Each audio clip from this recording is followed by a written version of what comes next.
mana orang petugas atau badan BPMA ini dialokasikan anggaran oleh pemerintah daerah itu sekitar 64,8 miliar untuk dikelola atau operasional di dalam BPMA itu sendiri selama 1 tahun ya, di 2020. Jadi kalau bisa kita bilang besar pasak daripada tiang nih, ya.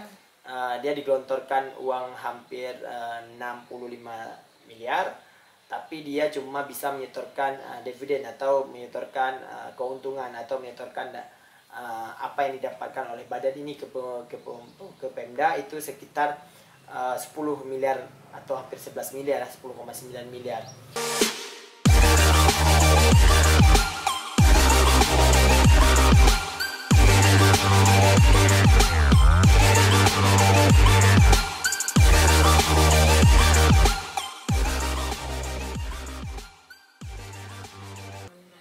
Halo, assalamualaikum. Ketemu lagi dengan kita di sini di YouTube Sahas Inisiatif. Hari ini mau ngobrolin tentang isu terbaru terkait Badan Pengelolaan Migas Aceh, Bang Dedi. Ya, Bang Dedi, ada kabar apa nih dengan BPMA? Iya, kita mendengarkan yang pertama BPMA mengusulkan naik gaji, ya.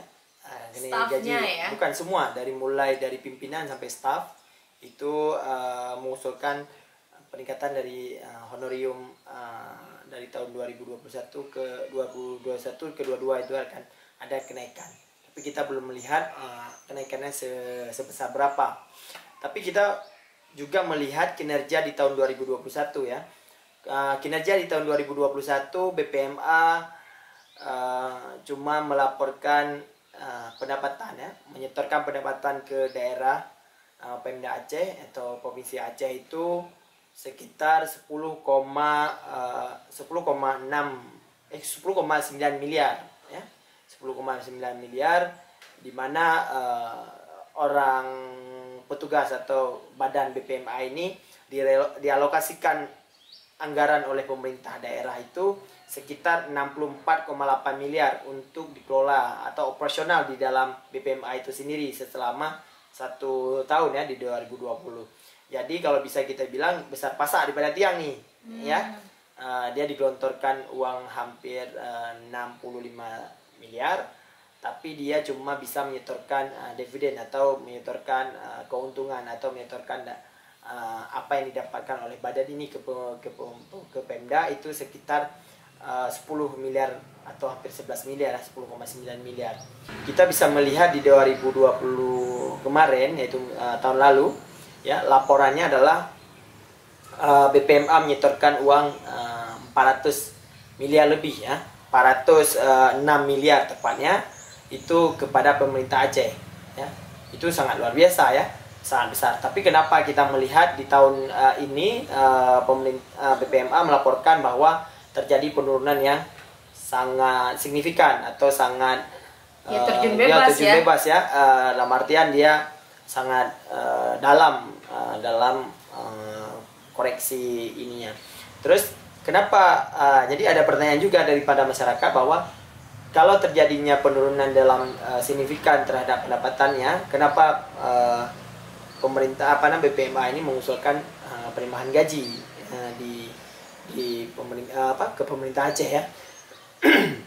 Kita kalau berulang lagi kepada tahun-tahun yang lalu, BPMA ini dibentuk adalah salah satu turunan dari Undang-Undang Pemerintahan Aceh ya, yaitu kekayaan Aceh dari sektor migas itu dikelola sendiri oleh pemerintah Aceh ya.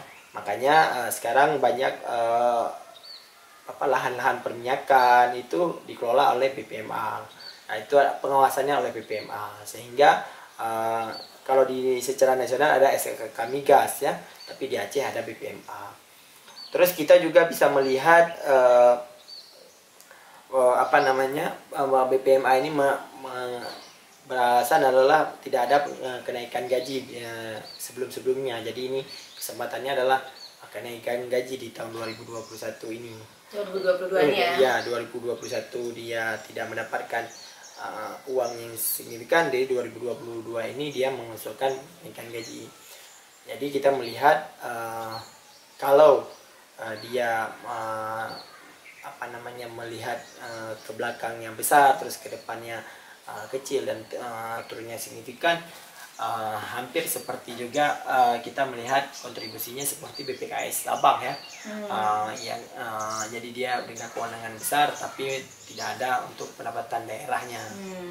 Jadi saya melihatnya adalah menjadikan perkumpulan di BPMA ini atau staf-staf BPMA ini menjadi hedon baru ya, yaitu praktis baru. Dulu kita bisa melihat lowongan kerja yang sangat diminati oleh anak kaum muda di Aceh ini adalah Bank Aceh ya.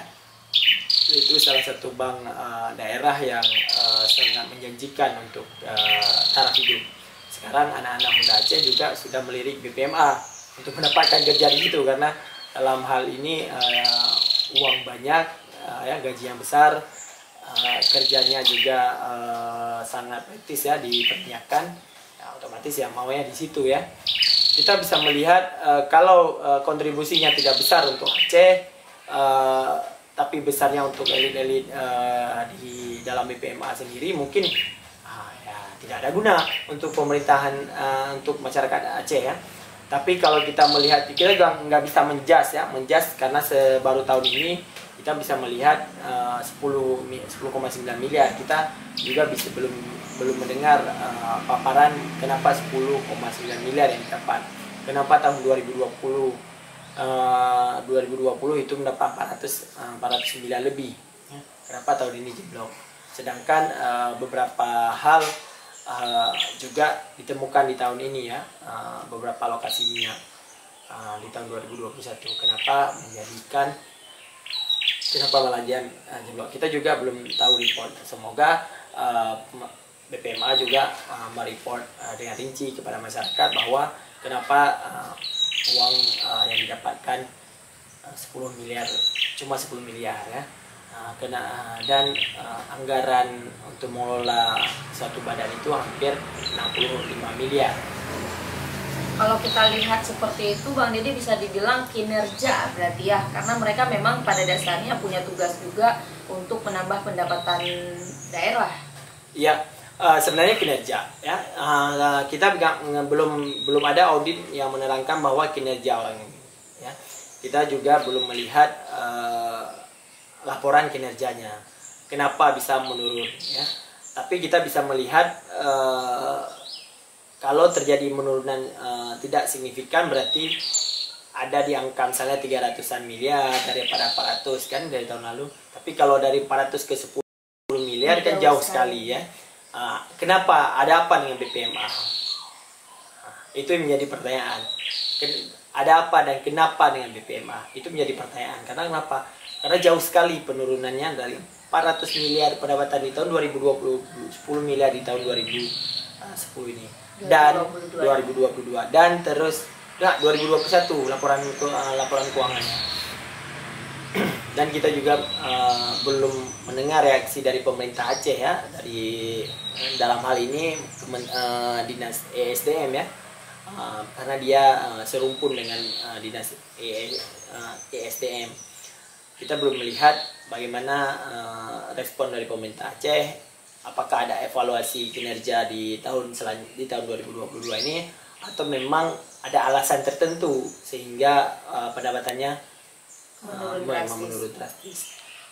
Kalau misal memang nanti ke depan akan ada istilahnya audit atau apa gitu, Bang Deddy, ada kemungkinan nggak suatu badan seperti ini dibubarkan?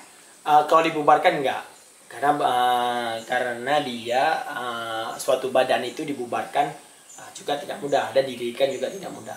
Apalagi BPMA ini sangat didambakan oleh masyarakat Aceh, yaitu kekayaan Aceh itu harus dikelola dengan sendiri ya, dengan sendirinya. Jadi di Undang-Undang Pemerintahan Aceh, Undang-Undang PA tahun 2006 juga ada turunannya bahwa Aceh akan mengelola dengan sendirinya kekayaan Acehnya.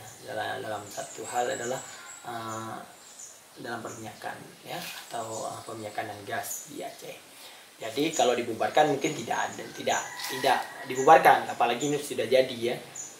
Tapi evaluasi dalam kinerja pemerintah, dalam kinerja di dalam BPMA itu yang patut kita masyarakat biasa harus dievaluasi, dikarenakan ya tugas orang ini adalah mencari pendapatan daerah yang sangat besar ya, apalagi dari sektor migas ini ya sangat besar kan. Tapi kita tidak melihat kontribusinya, ya harus dievaluasi. Iya, ya. Apalagi kalau misal mau membandingkan dari tahun-tahun sebelumnya, ya, kan betul. Itu juga bisa jadi ada sesuatu yang aneh gitu. Kenapa jauh kayak kita bilang tadi terjun bebas. Kalau kita lihat dari segi yang evaluasi, mungkin yang pertama Dewan ya Bang. Iya. Apa tanggapan dari Dewan Bang terkait hal ini? Iya, kita ada beberapa statement anggota Dewan juga kemarin mengatakan bahwa harus ada evaluasi mendasar di dalam tubuh BPMA ya. Salah satunya adalah Wakil Ketua DPRA mengatakan bahwa meminta gubernur untuk mengevaluasi kinerja daripada BPMA tersebut ya. Karena kita juga bisa melihat serapan anggaran dari 65 miliar juga nggak habis di BPMA ya. Itu akan ada sisanya adalah sekitar 15 miliar atau 14,78 miliar di BPMA tidak terserap di tahun 2021. Terus kita juga melihat tidak ada kinerja yang positif kalau menurut anggota Dewan yang di dalam BPMA ya, BPMA sendirinya. Terus di tahun 2000 kita bisa melihat berita ya, beberapa berita yang di sini juga menjelaskan bahwa salah satu pengelolaan sumber migas yang besar itu adalah di Aceh Taming ya. Aceh Utara hingga Aceh Taming itu bahkan sekarang sudah dikelola oleh BPMA, sehingga secara luasnya wilayah kelolaan dia itu sangat besar, sehingga sangat memungkinkan untuk mendapatkan pendapatan daerah itu lebih besar ya, tidak di angka 10 miliar lebih. Berarti dengan angka 10 miliar itu kalau dibandingkan dengan tahun-tahun lalu kan memang suatu kinerja yang buruk ya Bang Denny ya, karena memang tujuan mereka untuk bisa menghasilkan banyak lagi pendapatan untuk Aceh. Mungkin itu sangat menarik ya teman-teman, dan kita juga kayak harus menunggu lagi gitu, pasti ada konfirmasi atau istilahnya ada pemberitaan kembali tentang BPMA ini sendiri dari pihak BPMA-nya. Mungkin tinggal ya kita tunggu saja bagaimana kelanjutannya. Terima kasih Bang Denny udah sharing sama kita. Makasih semuanya sudah menonton. Assalamualaikum.